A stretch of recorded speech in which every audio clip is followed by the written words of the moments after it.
Hi friends, எல்லாத்துக்கும் வணக்கம். இன்னைக்கு நம்ம எங்கே வந்திருக்கோம் பார்த்தீங்கன்னா, திண்டுக்கல்ல இருக்கக்கூடிய விவேரா ஹோட்டலுக்கு தாங்க வந்திருக்கிறோம். இந்த ஹோட்டலுக்கு எதுக்கு வந்திருக்கிறோம் பார்த்தீங்கன்னா, national highway authority of India சார்பாக ஆண்டுதோறும் நடத்தக்கூடிய ரோட் சேஃப்டி மீட்டிங், அதுக்கு தாங்க நம்மளை அழைச்சிருந்தாங்க. மீட்டிங்ல பார்த்தீங்கன்னா, இந்த இயர்ல புதுசாக கொண்டு வரப்பட்டுள்ள ரோட் சேஃப்டியை பற்றியும் அதிகமாக ஆக்சிடென்ட் நடக்காமல் இருக்கிறதுக்கு என்னென்னலாம் பண்ணலாம் அப்படிங்கிறத பற்றியும் இந்த மீட்டிங்ல ஆய்வு பண்ணுவாங்க. இந்த மீட்டிங்ல கலந்துக்கிறதுக்காண்டி நானும் என் பிரதரும் உடனே கிளம்பி திண்டுக்கல்ல இருக்கக்கூடிய விவேரா ஹோட்டலுக்கு கிளம்பி போயிட்டாங்க.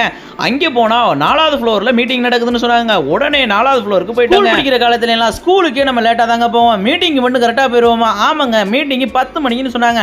நம்ம போனதோ 10:10ங்க. ஆல்ரெடி மீட்டிங் ஸ்டார்ட் ஆயிருச்சுங்க. இந்த மீட்டிங்ல பாத்தீங்கன்னா ரோட் சேஃப்டியை பற்றிய பல தகவல்கள் கொடுத்துருந்தாங்க. அதை பத்தி நம்ம யூடியூப் சேனல்ல அடுத்தடுத்த வீடியோ பதிவிடுறேங்க. அப்புறம் பாத்தீங்கன்னா போய் குரூப் போட்டோ எடுத்துட்டு கப்பு முக்கியமுடா பிகில்னு சொல்ற மாதிரி நமக்கு சாப்பாடு முக்கியம்னு சாப்பிட்றதுக்கு போயிட்டாங்க. பிரியாணி, குலோப் ஜாம், ஐஸ்கிரீம்னு செம்மையா பண்ணியிருந்தாங்க. சாப்பிட்டுட்டு நம்மளும் கிளம்பிட்டாங்க. Thank you all friends.